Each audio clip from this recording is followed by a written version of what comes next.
I hope you've been well, friends. I ask you this, do you believe in fate? Because I do. For today, we're doing something different. I've done partner Pokemons before, but this will be the first partner Digimon episode, making a parallel out of the 7 Masters of Fate Stay Night and the 7 chosen children of Digimon. Not you, Kairi.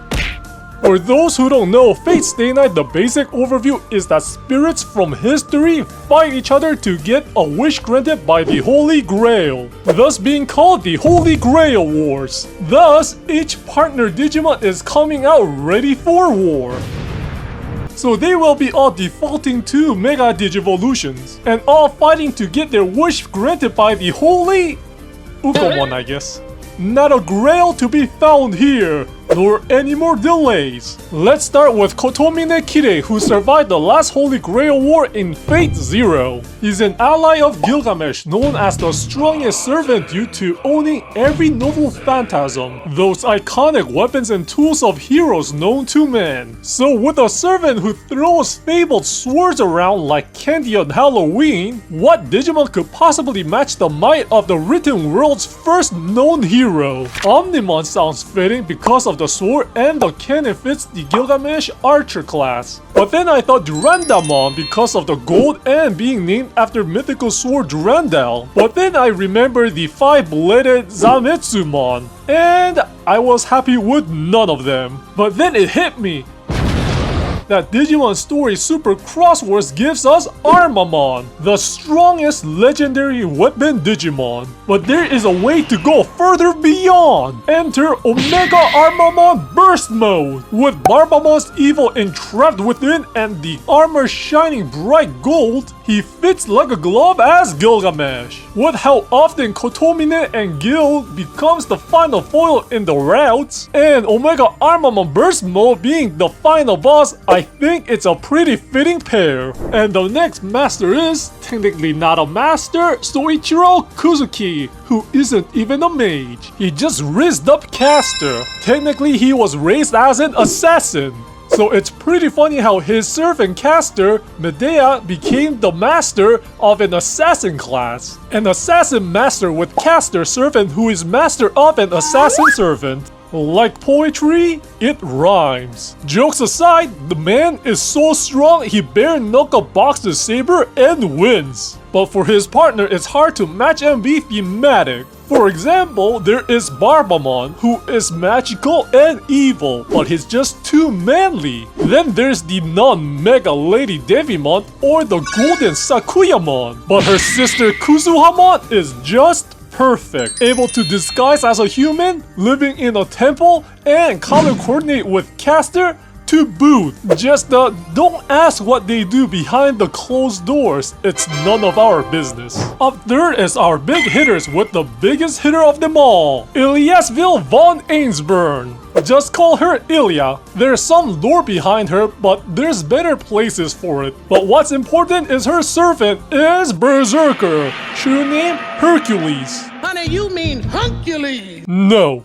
I'm sure there's an interesting reason as to why the Greek strongman turned into a muscle-bound simpleton with some spot for the youth. But that's for others to explore. What's cool is that there is a perfect Digimon for this big angry bear. And it's not Kalismon, who is a little too fluffy. It's not Merukimon, who isn't angry enough. Taitamon is there, but it feels a little mean considering what Hercules' parents did to them. The real answer is still kinda mythologically funny, is Belphimon. And its sleep mode is one heck of a highly marketable plushie. And seeing Illya throw it into combat to turn into rage mode would be the coolest thing. It wouldn't start every fight, but it sure would end them fast. And you know what else is fast? Supporting me by subscribing to my channel. Lucky number 4 is the world's least tech-capable person, Tohsaka Rin, and her servant, Archer. Rin uses jewelry to cast her magic, so like the cleric for the least survivable D&D party. She's burning a lot of doge to keep the magic flowing. Now while the servant is called Archer,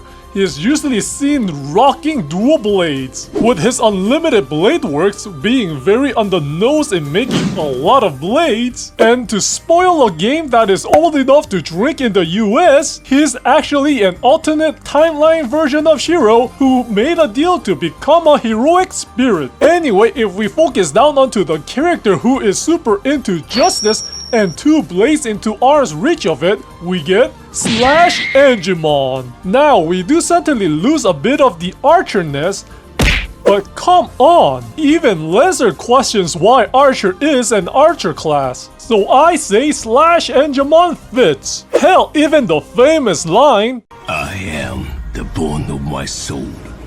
Steel is my body, and fire is my blood. fits him being covered in steel and sharp bits. And finally, the main ginger himself, Illya Shirou, an unwitting conscript into the Holy Grail War. He bumbles his way into the most powerful class, Saber, aka King Arthur, and he quickly steps up to protect the innocent in the name of justice. Saber fittingly is quite serious and has to compensate for Shirou's lack of mana the old-fashioned way, with lots of calories. Hold up. Wait a minute. Something ain't right. The more comedic spin-off give her sillier traits more room to breathe.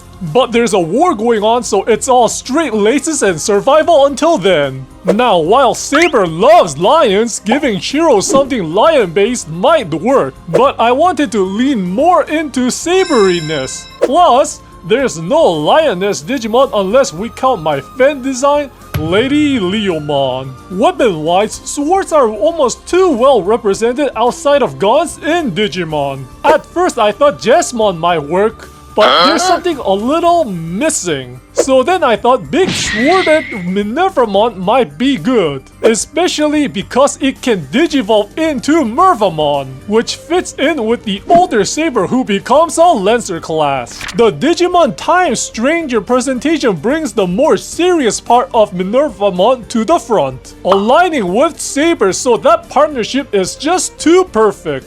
And if I had to give Sakura a Digimon, well, it wouldn't be a Digimon at all. It would be the Mother Eater. After seeing how she just eats Gilgamesh, and considering the freaky lore behind her powers, it just fits. And since Lancer, known to the Irish as Cuchulainn, has no master technically, I think he'd fit best as Garurumon. I mean, a lens-wielding blue mongrel, a dog, it just fits. And that rounds up my pick for the Fate Masters as Digidestined.